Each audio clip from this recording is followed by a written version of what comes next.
YouTube. Alright, it's Monday. Money making Mondays. Maybe if I just simply affirm how my day would go, it would go by smoothly. I'm gonna leave yesterday behind, last night behind, particularly that last person. And we're gonna focus on today. Now, Mondays with Instacart is usually a busy day. So, Monday is like they have those flames where they say that it's busy. So, we're going to see how it's going to be today. How it's going to set the tone for the rest of the week.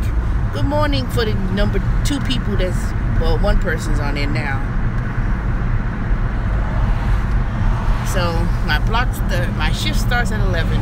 It's just supposed to start at 10, but I had canceled and said I need some time to resume and start. And then I had to return some shoes back to rack room.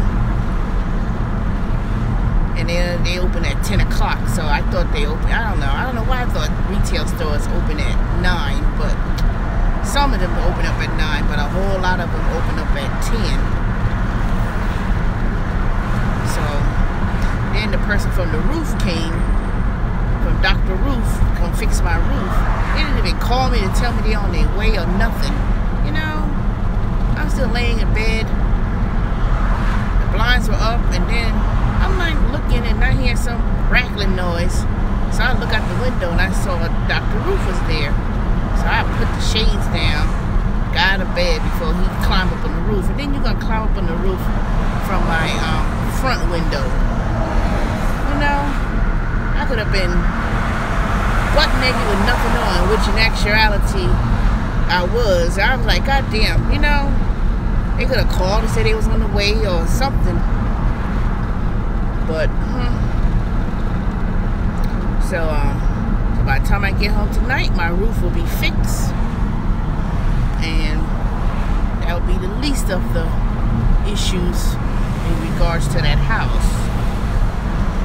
Then I gotta fix the side. There's a little piece of siding that's damaged or wood damage. I would probably go to Lowe's and ask them how, you know, they got a piece of hardy plank and just probably do it myself. I don't know. Can't possibly be that hard to do a hardy plank, but that's what I'll probably do. Fix that little piece, nail it down or something. Maybe I'll get one of my neighbors. See, they are Muslim, and I know they're in Africa somewhere. I can't remember where they told me they were going. Nairobi? No, they didn't tell me they were going to Nairobi. I would have remembered that. They were going somewhere. But then after that, you know, I think it was, it's that Muslim holiday, Ramadan. So I know they was going for that. And usually, I don't know how long Ramadan lasts, but it's like one of the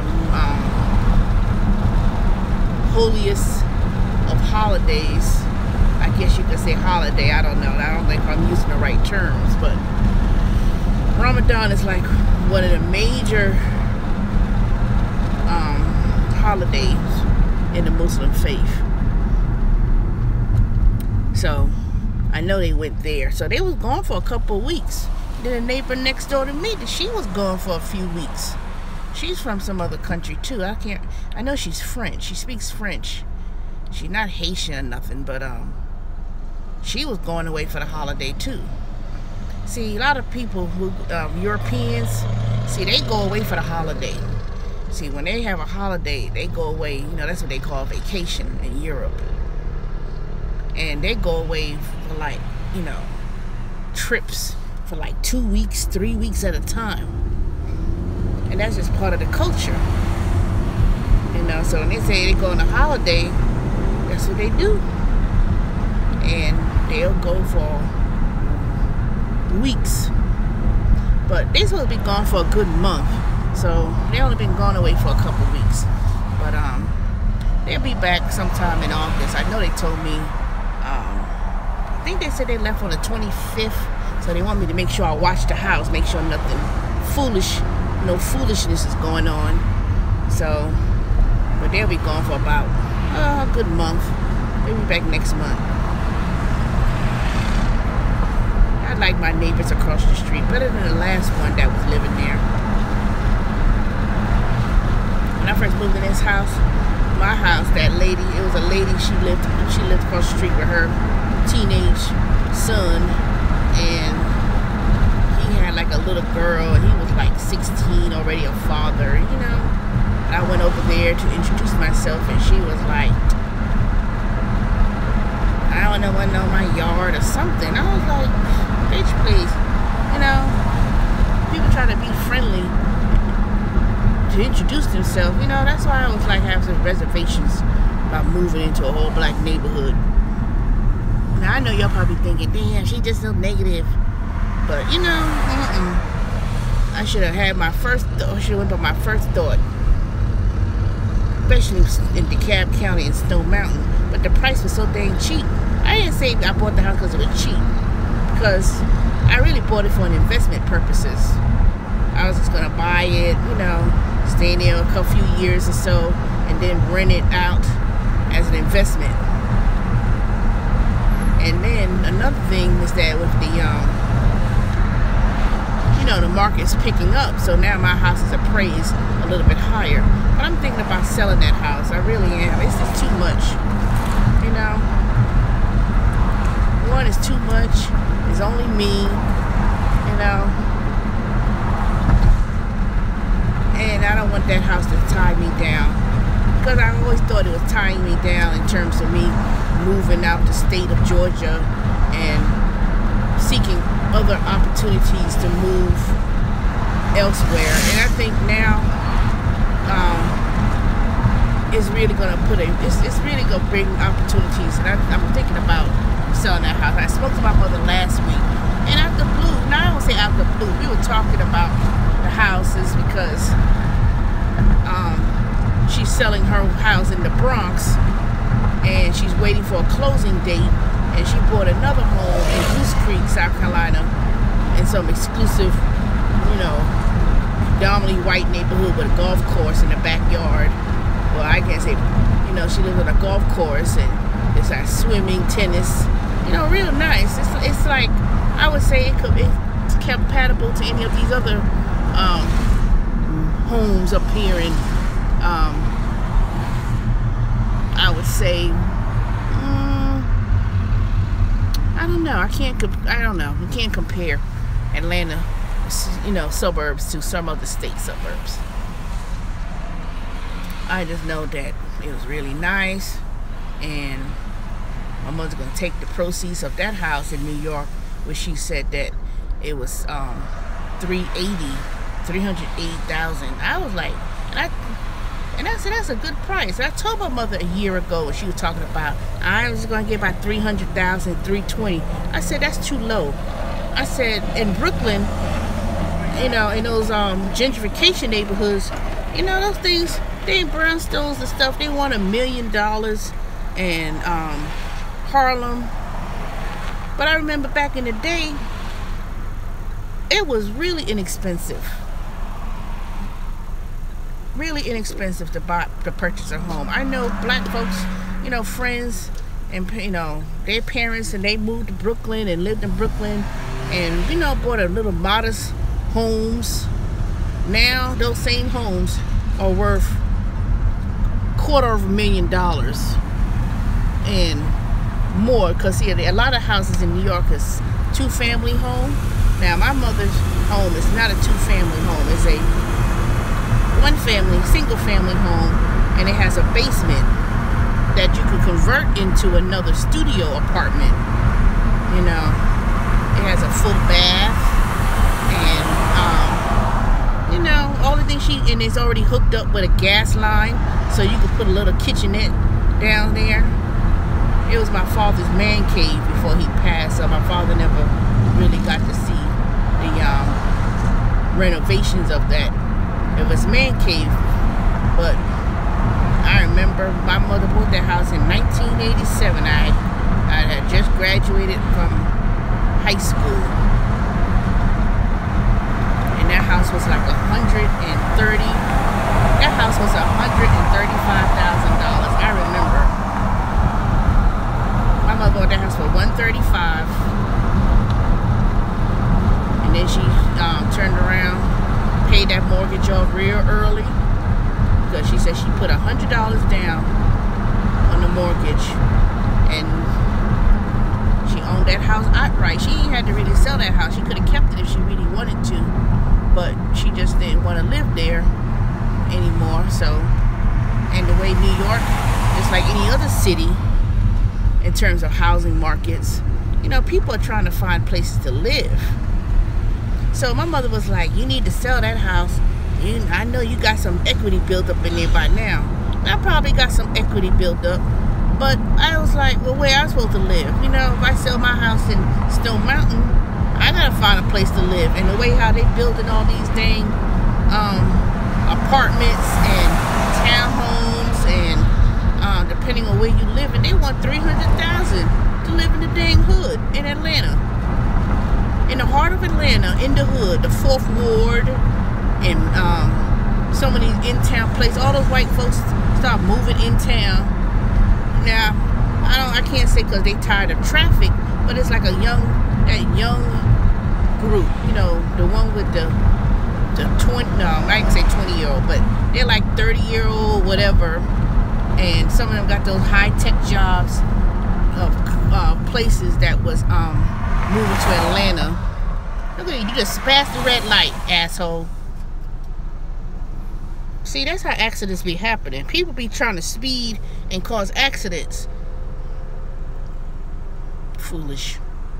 Then where the dang cops at when you need them? And where's the dang camera? They ain't got that. People be speeding down, they ain't going nowhere. But anyways, so when my mother bought her home in the Bronx, I remember it was $135,000. For some reason, I don't know why I know the price of the house, but I guess she told me that one time. $135,000. And let me tell you, if you don't buy a home when the market was down, that's when I bought my house. When that real estate boom bust 9 years ago happened, because I ain't lived in my house for 9 years. I think it's like 6, 7, 8. I want to say it's 8 or 9 years I lived in my home. 8, 9. I know it's not quite 10 yet, but it's at least. Let me see. President Obama was in office. I got it when President Bush was in office. He was about to get out. So I think it was 2000 and what was it? 2007? 7 or 9? I can't remember. Well, I know one thing. It's like 7 or 8 years. And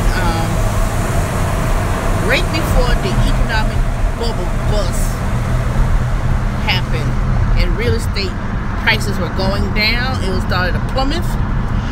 That's when I bought my home. And I could have bought my home way cheaper than the asking price if I was really thinking smart, but I figured, you know, it appraised at exactly what the purchase price was, $119.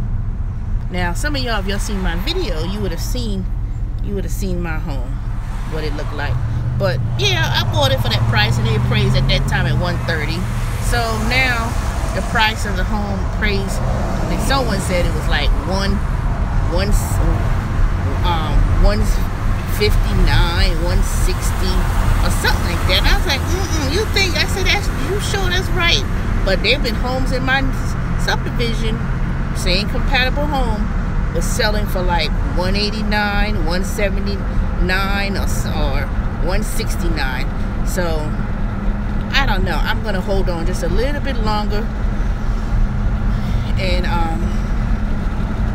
see what happens, because if the job market or my job prospects don't seem to pan out, because I'm still waiting for that call from SunTrust, I'm gonna have to start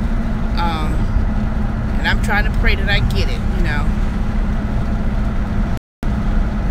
I may just have to expand my search and move out of Atlanta, for real.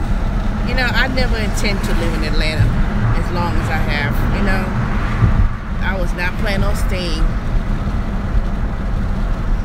And Atlanta has just gotten so different when I moved here in 1996. When I moved here, I lived in Grant Park and East Atlanta, that whole gentrification areas now that's booming. I live right there up in the hood, and I liked the area. It was very quaint. It was right on the Olympic year, Valentine's Day of '96. That's when I moved to Atlanta. And trust me, I've seen it all in terms of job market and housing, and how it just changed considerably. They didn't, when I lived over there, Grant Park area in East Atlanta, they ain't had no supermarkets. I don't remember how I even got to the dang grocery store. I think I didn't have no car, so I had to take the MARTA. And I remember if I was going to the run and shoot up there on Stewart Avenue, which is now Metropolitan Avenue, and if I had to go to the grocery store, I had to go in some one of these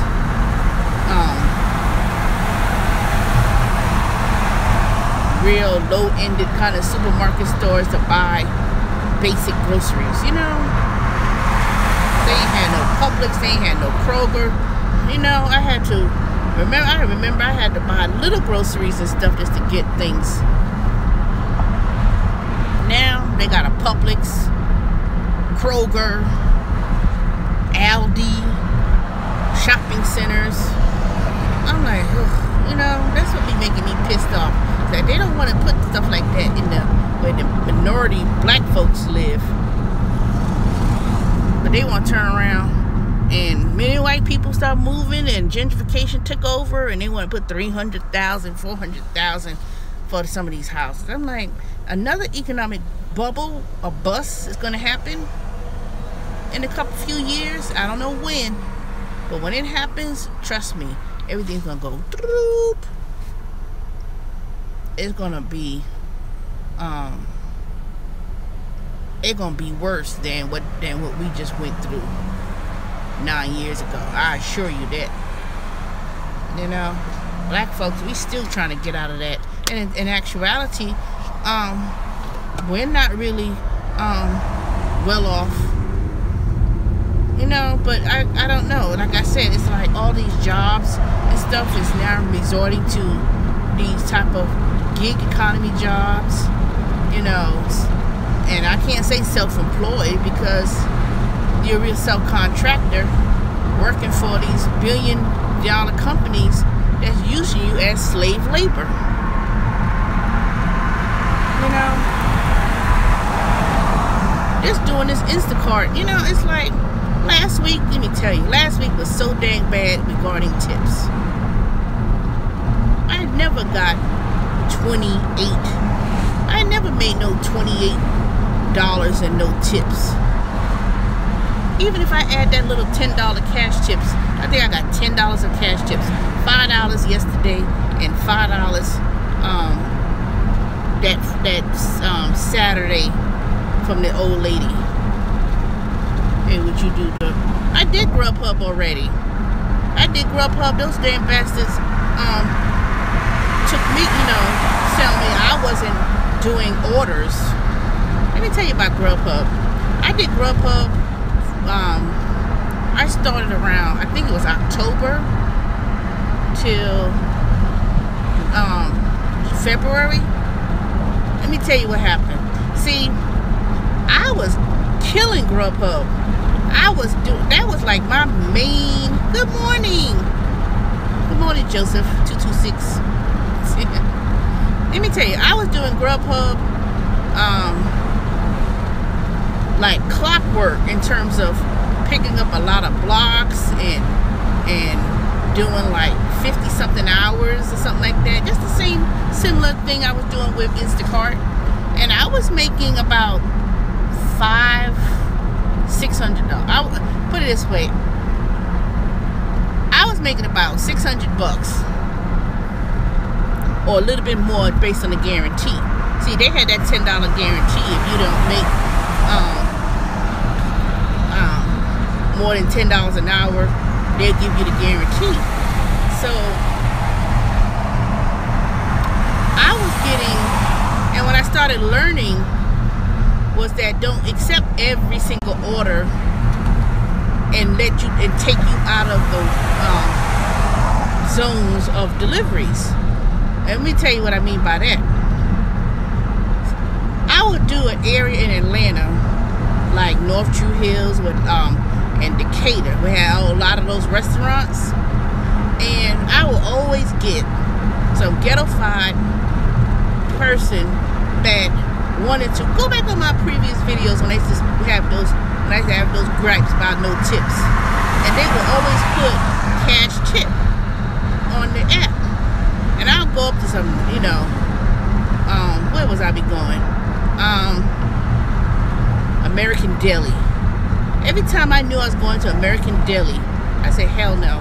I knew I was picking up for black people. I knew it, because it seems like black folks, we always, and I hate to say we, but it always seems like we be going to the most ghetto-fied places to eat. Chicken wings. If it ain't chicken wings, it's goddamn, what else? Let me see. If it ain't chicken wings and fries, it's, I ain't gonna say Chinese food, because what is it that I always knew? Chicken wings.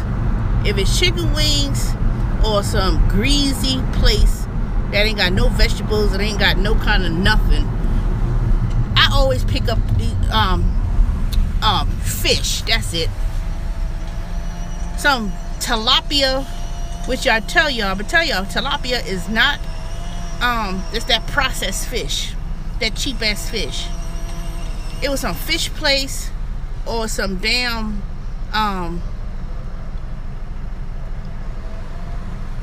or it's gonna be some dang American Deli all the time, and they'll put no cash tip, right?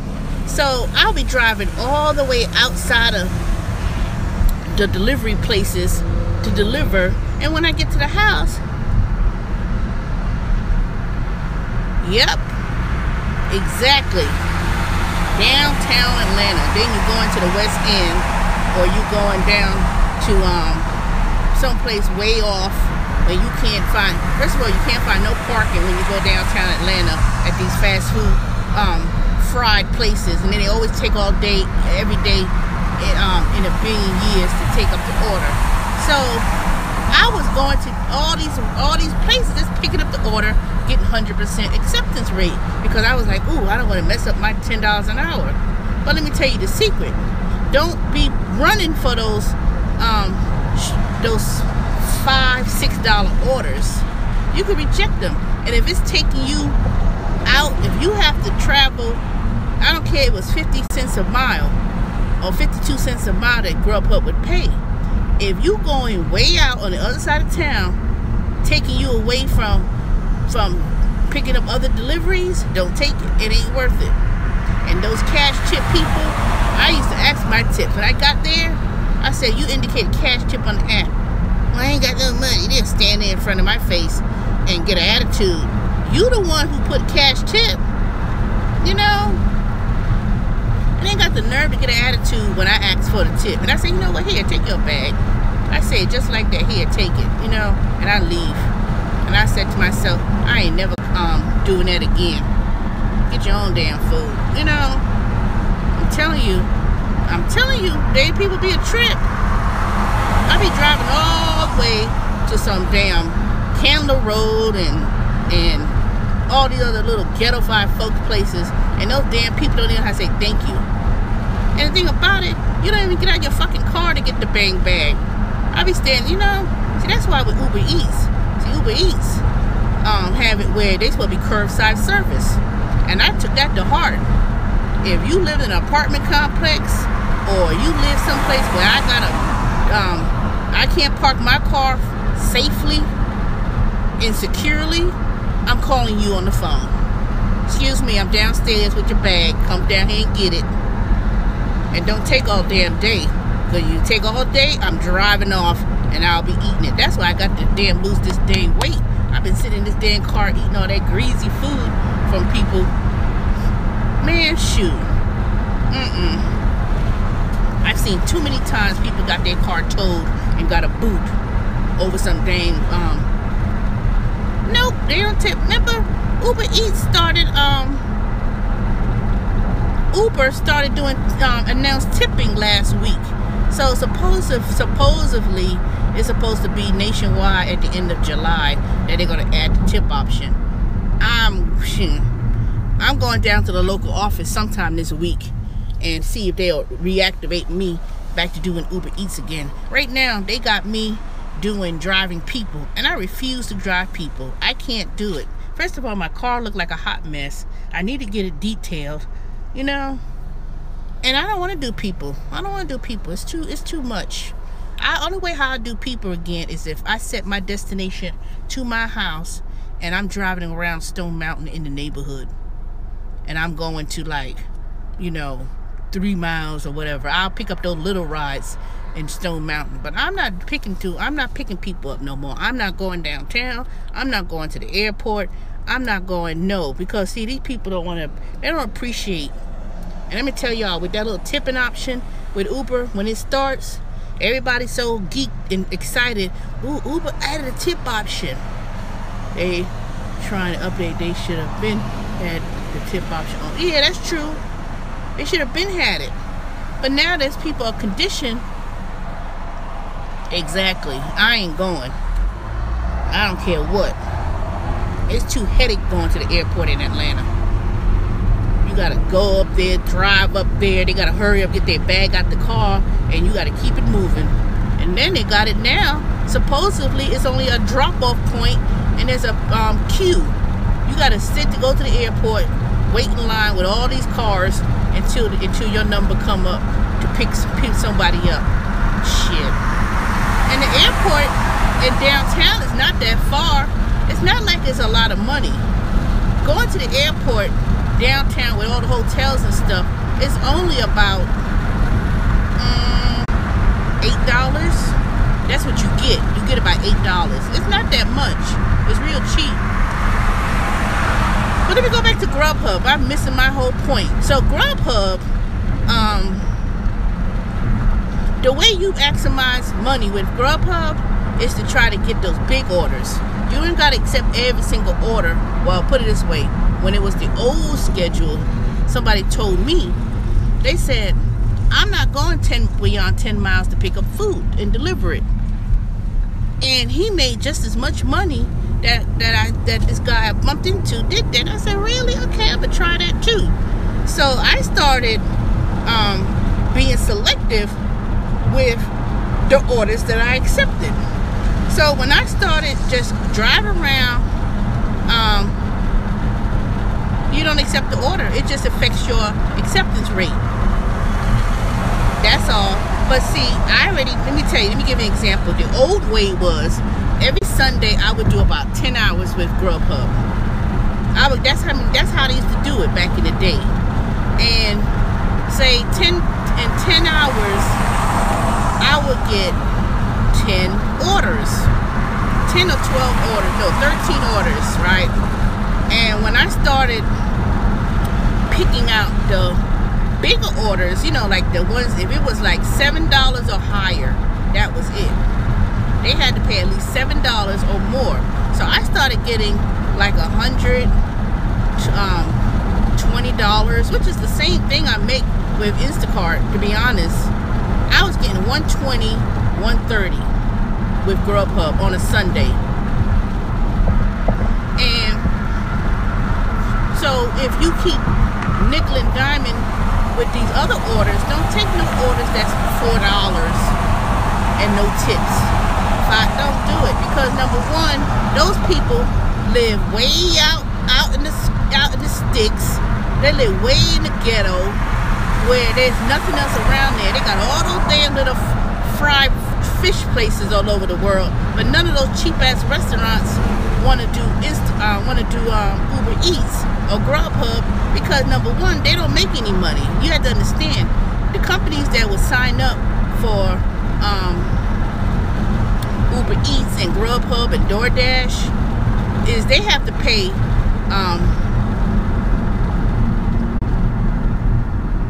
how many hours I had to work to grow up? About 50. For me to get about $600 or $650, you have to work at least about 50 something hours, and that's what I was doing. I was getting like 50 something hours. I was grabbing up all the blocks, Saturdays and Sundays in particular. And then Saturdays, Sundays is when you get the best deals. And like I said, you have to go into a very good area that has a high traffic of deliveries. So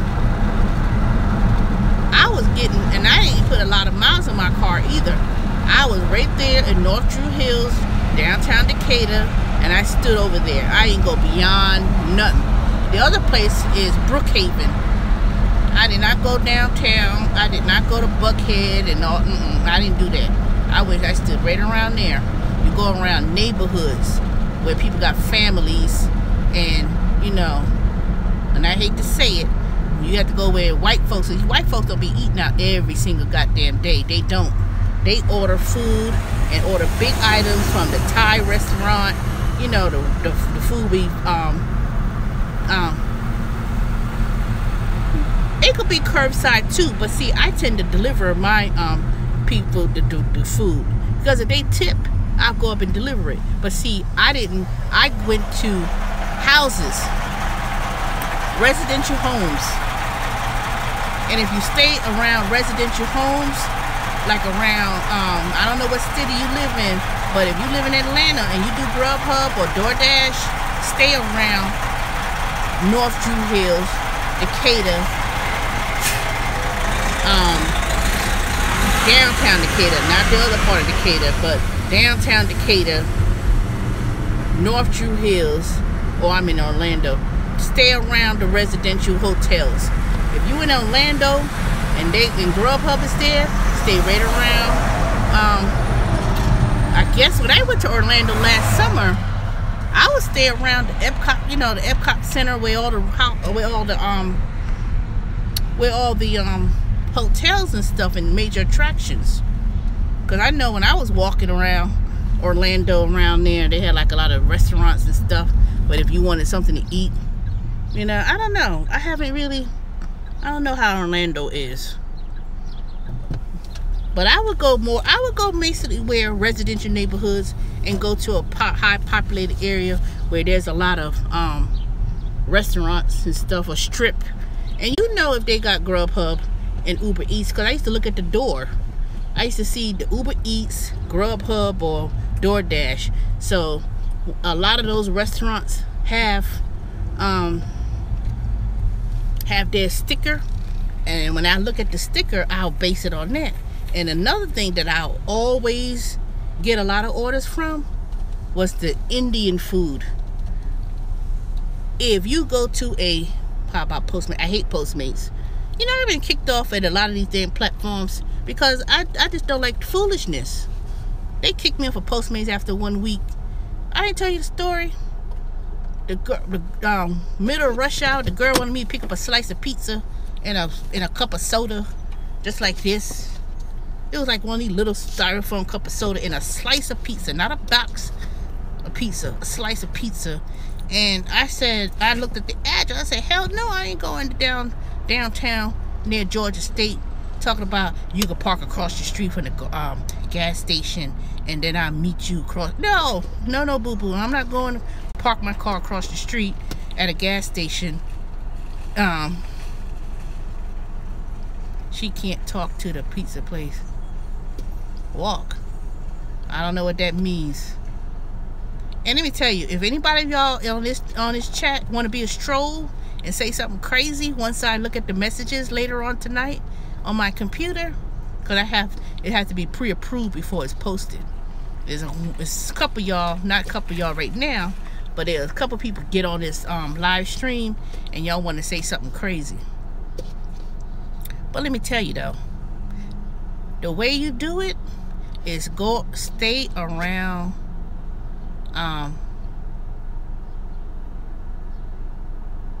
no, she lived in She went to Georgia State, and this was like in another part of town. And it was in the middle of rush hour. This was Postmates. And this was the middle of rush hour. It took me forever in the day to get to this pizza place. And then when I got there, I'm thinking I'm picking up a big pizza. And they talk about, oh no, it's only a slice of pizza. A slice of pizza. You know the little one pizza, you get one little slice and a cup of soda. And I said, y'all had, no, they get a free soda. I'm thinking it's a canned soda. No, it was a cup of soda. And the thing, so after that, I called the person, and I saw that I was going downtown at 5 o'clock in the middle of rush hour. I was going to heart of downtown. And I told, I said, you know, man, I'm canceling this order. I already had the pizza in the drink in the car. And they only wrapped it up in a little bag. It wasn't even in a box to keep warm. I said, this thing gonna get cold before I even get there.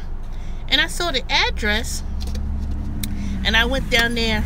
Not that, you know, I said, oh, hell no, this is at a residential dorm at Georgia State. I already knew where it was. So I told the girl I called her.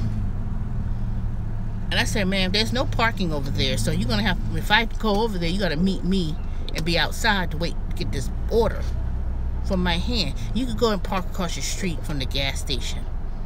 I'm not parking my car across the street from the gas station. And this is where a whole bunch of drunks and crackheads at the corner. I said, no.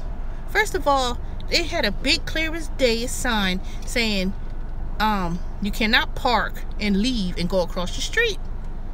Or they get booted. And they used to have these people, I mean, they'd have these trucks, mysterious trucks, parked somewhere, and they'll watch you leave. And then when you come back, you got a boot on the car. I did that one time. I was going to Piedmont Park, and I parked my car in the parking lot, lot, went across the street. I came back, and the guy was walking up, you know, driving up on me. He said, hey, how you doing? I said, fine. What the hell are you talking to me for? He was the boot man. And when I came back, I saw that damn boot on my car. I couldn't even get mad. I couldn't get mad. I was like, I said, wait, I don't see no sign that said you can't park over here, or you step up the premise, you get a boot. It's right over there, man. The thing was right there in the front of my car, hidden behind a bush. Boy, I was so mad. So I said, never again. Never again. So I called Postmates. And I told them, you're not even driving in that direction. I said, and yes, that's correct. I'm not going over there either. Next thing you know, the next day they deactivated my account. Like, boop. And let me tell you, another thing I didn't like about Postmates. Postmates jipped me out a $50 tip. I went to the restaurant, placed the order, went to the hotel, delivered all this food. On the receipt, it said tip, $50. When I got paid for that order from Postmates, I only got $10. I said, what the hell? I emailed Postmates, and I told them I have a receipt showing that I'm supposed to get $50 tip. Well, I only got 10 or something like that. Something crazy. Oh, the $50 tip goes to the restaurant, to the people who prepared the food. Yes, I said, so Postmates, let me tell you, they're a ripoff. They will give a tip to the restaurant personnel, or the personnel would ring it up, and where it says tip, see, they got the order. So what they do is they'll get all the tips and they'll keep it, and you would never know that. And the only reason why I knew that happened to me was because I had the receipt, and I saw the receipt, and I emailed them, and they sworn up and down, and I was like, hell no. So that's what they did. Yes. And let me tell you, the reason why Postmates pay people 4 days, you know how they say, oh, this get paid every 4 days, is because that's what they do. They mess with those tips. You're not getting all your tips with Postmates. People be swearing up and down Postmates is the shit, but let me tell you, Postmates is the ooh. And then they had a lot of pending tips. So you thinking, ooh, let me see, make sure my Instacart app thing is turned on.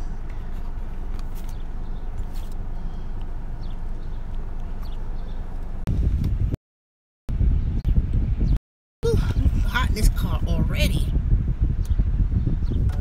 Alright, I'm at the Netflix. I'm gonna sit right inside because it seems it's gonna be a hot day today. Yeah, so that's what Postmates did. That's what they do. They said there's a third-party company involved, and the only way how Postmates works is this. There's another company where people place food orders, and when they don't have enough people to deliver for this particular company or whatever, then they will outsource the order to for Postmates to pick up the slack. But the tips initially is you don't get the tips. So that's how Postmates work. Another thing about Postmates is they always wanted you to go straight downtown in Atlanta. I mean the heart of downtown. And it was a lot of college students. They tend to use Postmates. And they always wanted you to go downtown. And it was always like late at night, you know. So I said, no, I can't do this. Postmates, nope, can't do it. I'll do Uber Eats before I do Postmates. I sure would. Because let me tell you, I know we love to think we getting tips, but I'm sorry for y'all.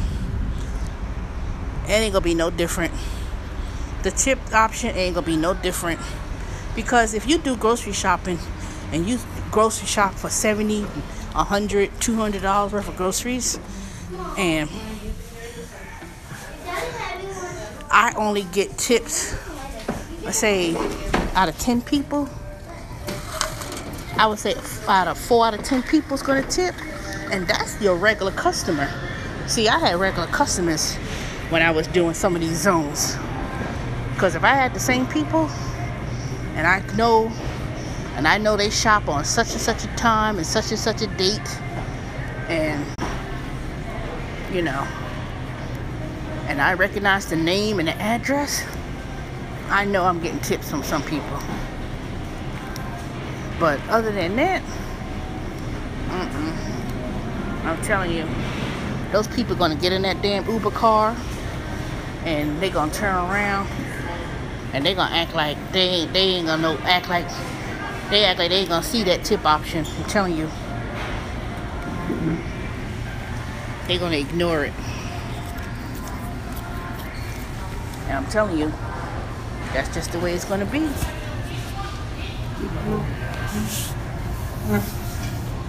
But let me tell you, but Grubhub, that's how you have to do it. You gotta pick an area that's heavily populated with,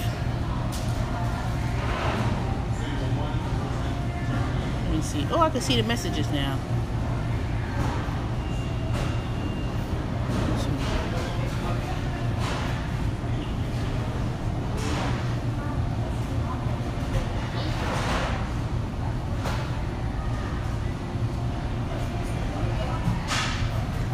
Okay, I started to read people. I was wondering how you're supposed to read it, but now I can see.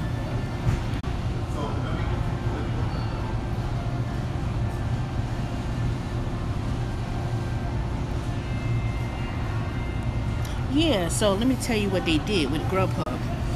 I get an email talking about you weren't accepting orders, but yet I keep all of my pay records, and it showed that I had like 100% acceptance rate, you know, 85% acceptance rate, and it was a lot of people across the country said they got deactivated, and they were working like 50, 60 hours with Grubhub.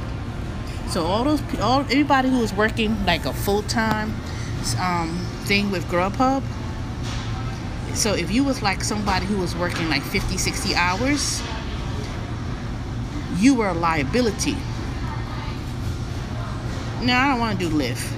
I tried to do Lyft and the person stiffed me. I went there, took a test, parked, you know, did everything, and I went to New York, and then he told me I was going to be activated when I came back on Lyft, and just showed him the copy of my insurance. So when I scanned my insurance card with Lyft, my application got stuck in the system. So I keep going back and forth with Lyft, and it was like, your application is stuck in the app. And then the second time I went to meet the person at the Ponce on Ponce de Leon at the Whole Foods to do the test, he never showed up. I went there to get all my papers and stuff the second time with Lyft, and the guy canceled and never showed up to do my drive test. So after that, I said, forget it. You know, I ain't messing with Lyft. I ain't messing with y'all. So, but they had me, what I'm supposed to be with, what I do with Lyft is, which I haven't done, which I need to start doing, is I'm an ambassador for Lyft. So what I do is I get $25, no, what is it, 25? For each new customer that signs up as to be a passenger for Lyft, I get either $50, and if I sign up drivers, exclusively drivers, then I get $150 for each new person that signs up to drive with Lyft. And I just promote my code, and yep, $3 orders. I'm telling you, don't be messing with no dang Grubhub with those $3 orders, and because it ain't worth it. And yeah, so that's what happened. So everybody who was doing 40, 50 hours, 60 hours with Grubhub, they got rid of us because they have to pay all that money to us in guaranteed money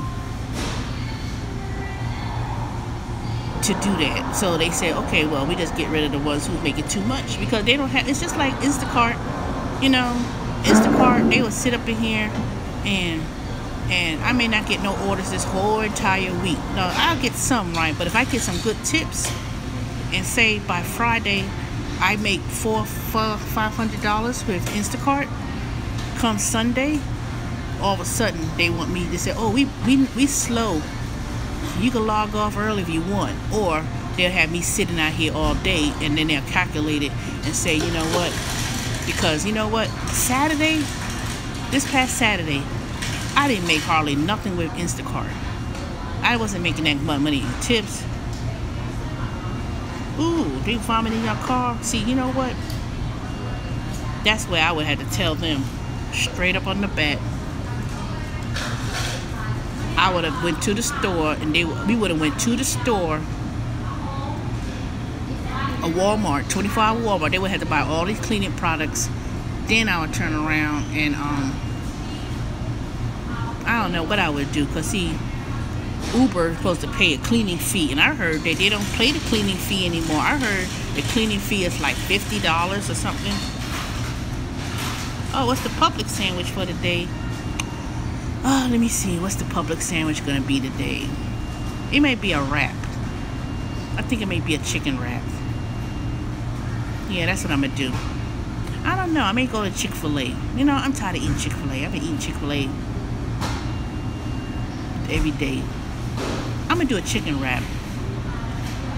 I'm gonna do a chicken wrap with a spinach wrap, and then I'm gonna have them, you know, the fried chicken strips, and then I'm gonna put vegetables, and then I'm gonna have them put some honey mustard in it. That's what I'm gonna have. I'm gonna have that. And the only reason why I say that is because I just saw a guy eat a chicken wrap, and he had spinach, and I said, ooh, that looked good. I'm saying I'm gonna eat that. That's what I'm gonna eat today.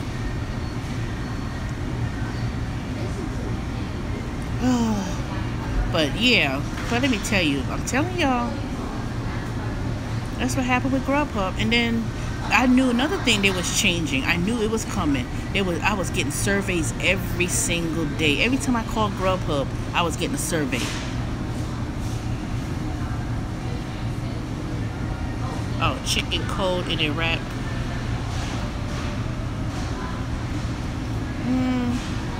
I don't know. I don't like the. I'm not gonna get the chicken meat. I want the chicken strips. Because what they do is they take the chicken strips and they chop it up, and then they put it in the wrap. That's what I'm gonna eat. I ain't eat no breakfast either, and I'm starving. See, I see this one girl. $50 to clean up vomit. Really? You know, that's what I became. Ooh. I hope that they changed a lot of things with Uber. But you know what? That's why I don't be picking up people, because I don't want to go downtown, and they keep pressuring me to drive. They talk about if you do 25 rides this past week, they were gonna give me an extra $40. What the hell am I gonna do with $40? $40 minus the 35% that they taking out. You know, they're not even doing 25%. I went and separated my account. They went up and did 35%. See, everybody fighting about these tips and stuff with Uber. What they need to be fighting about is increase the fare and lower that commission percentage. That's what they need to be fighting. Oh, we want a tip option. Tip. Yeah, I was one of those people that put a tip option on there. But that wasn't my whole focus is this. Now that I've done all these apps with tips, trust me, if you could do, I would probably say I probably have about $10,000. Me neither. I have to get hot chicken, not cold chicken. All the food delivery needs to make a minimum $20 order. Yeah, they do need to be a minimum. They do need to be a minimum. But I heard DoorDash. I was doing DoorDash at one time too. See, DoorDash and Grubhub, they all resorted to these blocks. And they only want to do 2-3 hour blocks. You know? Oh, we got 2-3 hour. That's it. They want you to do, 2-3 hour blocks during lunch. You can't make a lot of money doing that. 2-3 hour blocks for lunch, unless you get like a big catering order and stuff, and it's not frequent that you get a big catering order. See, a lot of people be thinking, companies don't do catering all the time. They use Instacart and do, let's do hot dogs. Get that little cheap hot dogs from Costco with a big bag of box of chips, and they'll give their employees that. They do that. Companies do something like that maybe one time in the summer, and that's it. That ain't no frequent thing. But let me tell you, if they don't hardly want to tip when you delivering groceries and they spending $200-300, even a minimum order of $50-60, you would think at $60 you doing grocery shopping that you're gonna get at least $10 from that.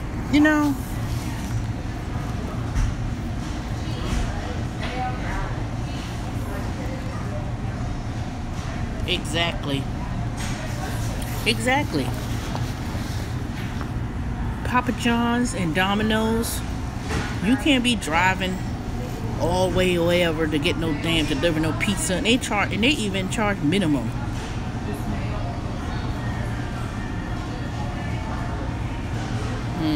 That's what I'm saying. They ain't getting rid of no Uber pool. I'm telling you, everybody's gonna do that Uber pool, and the Uber pool, they're not gonna tip. They're not gonna tip because, see, let me tell you, once that person gets out that car, they have an option to rate you. But a lot of people, they're not gonna do that. They're gonna be focused on getting in the house, going to where they need to go to work or whatever they need to do, and they're not gonna be sitting here and like, ooh, let me go ahead and remember to tip you. No. My father drove a cab for over 30-something years or whatever, right? New York City cab, the yellow cab.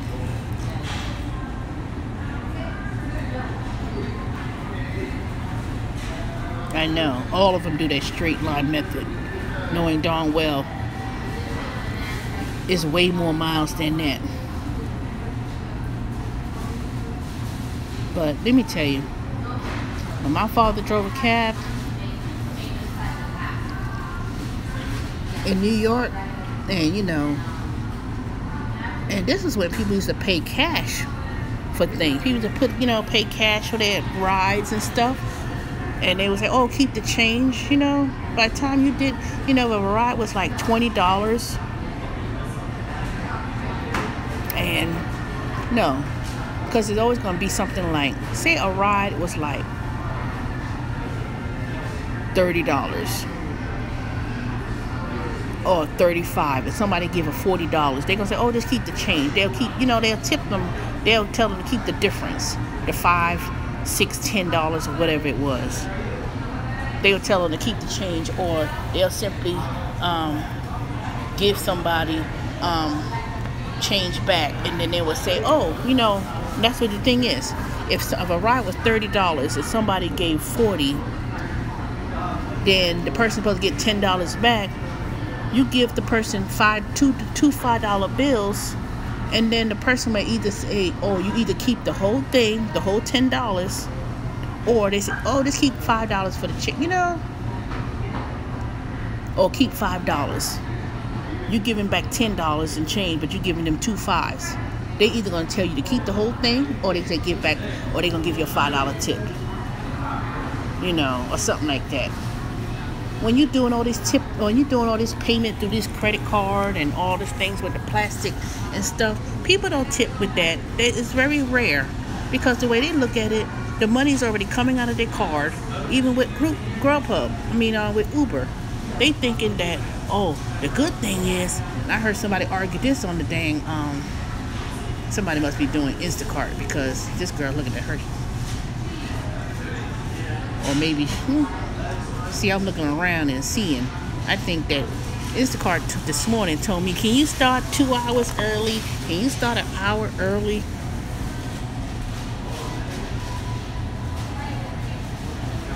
Exactly. They already established that culture of not tipping. All they're going to see, and man, I'm going to tell you, all Uber going to do is turn around and make it difficult to find that tip option on their app. It ain't going to be simple as people think it is. They're going to make the whole thing complicated. They're going to make it all unnecessary, and it ain't going to be straightforward, just like Instacart. Instacart tip option is not obvious. It's not obvious unless somebody is really looking at their phone and scrolling and all that stuff. Then they'll tip. That's why I don't get a whole lot of tips with Instacart,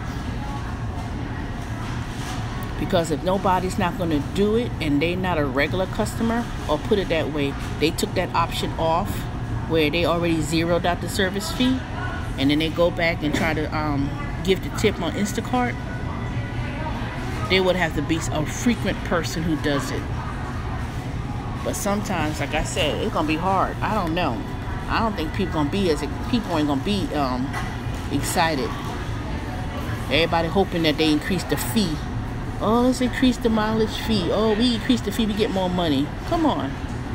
Unless they're increasing that fee to $2, $3 a mile, and I'm not talking about 10 cent, 15 cent, that ain't doing shit. Let me go ahead and let's increase the mileage. They're gonna put 10 cent, 15 cent. It's gonna take them a good year before they even, hey, do you got a lift code?